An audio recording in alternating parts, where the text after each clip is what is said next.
તો હવે સમાચારોમાં આગળ આ તરફ આપણે વાત કરીએ કચ્છની, તો કચ્છમાં ભારે વરસાદ અંગે કલેક્ટરની પ્રતિક્રિયા સામે આવી છે, જ્યાં જણાવી હતી કે તેમણે જણાવ્યું કે જિલ્લામાં હવામાન વિભાગની આગાહી મુજબ 2 દિવસમાં સમગ્ર જિલ્લામાં 117 મિલીમીટર વરસાદ પડ્યો છે।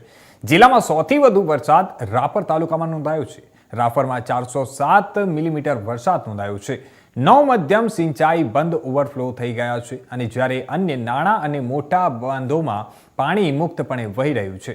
આજે જિલ્લાની તમામ શાળાઓ અને કોલેજો બંધ રાખવામાં આવી હતી। જિલ્લાના 10 રૂટ પર બસ સેવા પણ બંધ કરવામાં આવી છે। હાલમાં જિલ્લામાં કોઈ પણ જગ્યાએ પાણી ભરાવાના કારણે નુકસાનના કોઈ પણ સમાચાર સામે આવ્યા નથી। જિલ્લામાં એક એનડીઆરએફ અને એક એસડીઆરએફની ટીમ પણ તૈનાત કરવામાં આવી છે। ભારે વરસાદના કારણે લોકોને સાવધાની રાખવા અને નાળા, નદી અને બંધની મુલાકાત ન લેવા માટે કલેક્ટરે અપીલ કરી છે। एमडी के द्वारा 7 सितंबर और 8 सितंबर के लिए बारिश के लिए रेड अलर्ट कच्छ डिस्ट्रिक्ट के लिए जारी किया गया है।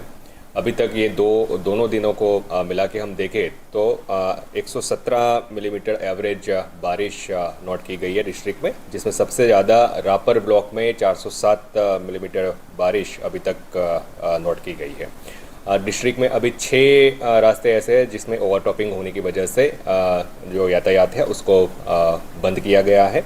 ऑलमोस्ट 9 जितने हमारे मीडियम इरिगेशन डैम हैं वो अभी ओवरफ्लो है और सारे जितने भी छोटे भी मीडियम और छोटे इरिगेशन डैम हैं उसमें नया पानी आ रहा है।